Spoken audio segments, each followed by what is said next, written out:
Assalamualaikum warahmatullahi wabarakatuh. Halo teman-teman, nama aku Wirda Handayani Pratiwi dengan NIM 124173032. Aku mahasiswa Tadris Bahasa Inggris di Fakultas Tarbiyah dan Ilmu Keguruan YIN Pontianak. Di sini aku akan menjelaskan tentang dua, yaitu bimbingan dan konseling. Apa itu bimbingan dan konseling? Yang pertama, bimbingan dan konseling itu terdiri dari dua kata, yaitu bimbingan atau guidance and counseling. Nah, aku pertama akan jelasin apa itu guidance atau bimbingan. Nah, bimbingan ini merupakan proses membantu seseorang, proses menolong seseorang untuk mengarahkan seseorang atau membimbing seseorang. Terus kalau misalkan counseling itu merupakan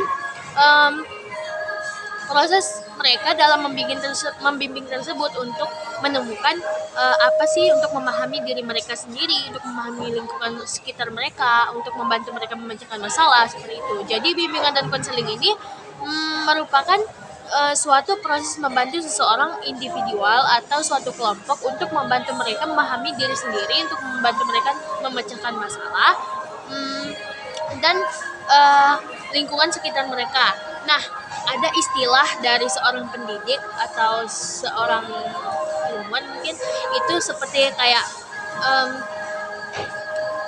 guidance itu merupakan proses of helping an individual to understanding himself and his work. Nah, jadi bimbingan itu merupakan proses untuk membantu seseorang untuk memahami dirinya sendiri dan lingkungan sekitarnya.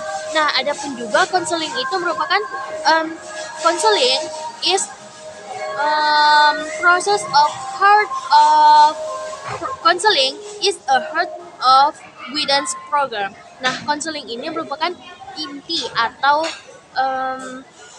bagian penting ya dari sebuah bimbingan konseling itu, dari sebuah proses pembimbingan itu. Nah, jadi di sini aku akan membahas kan di dalam bimbingan konseling itu kan ada 3 kan, yaitu dalam bidang akademik, dalam bidang bimbingan karir, terus ada konseling mandiri. Nah, di sini aku akan menjelaskan sedikit apa yang aku tahu dari bimbingan akademik, bimbingan karir, terus konseling mandiri. Nah, yang pertama yaitu bimbingan akademik. Bimbingan akademik ini lebih dikenal di sekolah itu dengan kayak BK atau bimbingan dan konseling. Nah, kalian pasti sering dengar kan kalau di sekolah itu ada yang namanya kayak guru BK.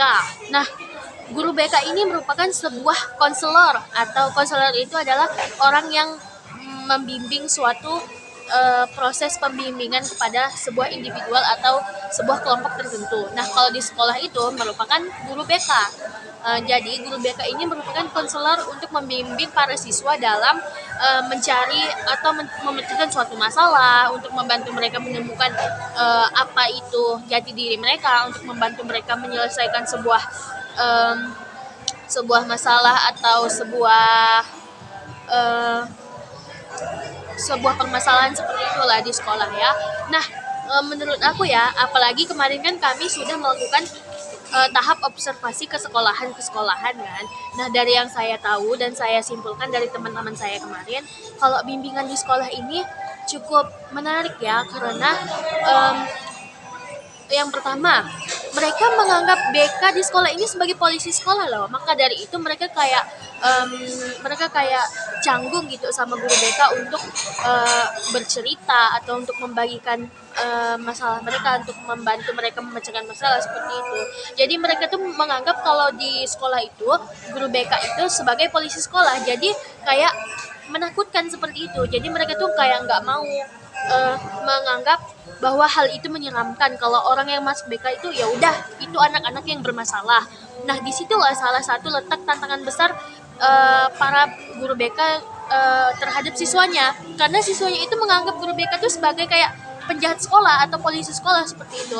Kayak mereka lah yang menangkap orang-orang yang bermasalah sedikit-sedikit, kayak salah sedikit tangkap. Nah, mereka itu menganggapnya tuh kayak gitu.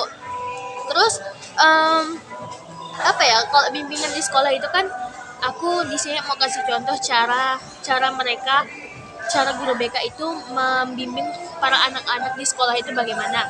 Nah, mereka tuh kalau bimbingan dan konseling di sekolah tuh, guru BK itu mengadakan kayak ada kegiatan bimbingan dan konseling. Kayak contohnya P5, itu kan bisa untuk membantu mereka membentuk jati diri mereka, membentuk karakter mereka, yaitu kayak contoh pendidikan seperti itu kan.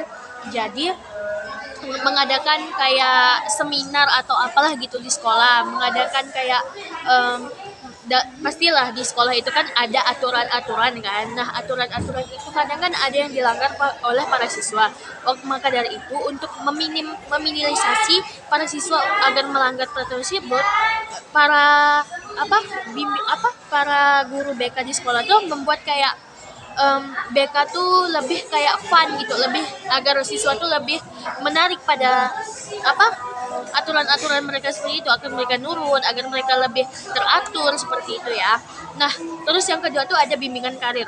Kalau bimbingan karir ini lebih cenderung pada gimana sih sebelum kamu tuh masuk ke dalam dunia kerja, itu bimbingan yang harus dilakukan agar kamu tuh siap mental masuk dalam dunia kerja. Kalian tahu lah kan kalau dunia kerja itu seberapa kerasnya dunia kerja, seberapa sadisnya dunia kerja itu, karena sebelumnya saya juga pernah merasakan kan.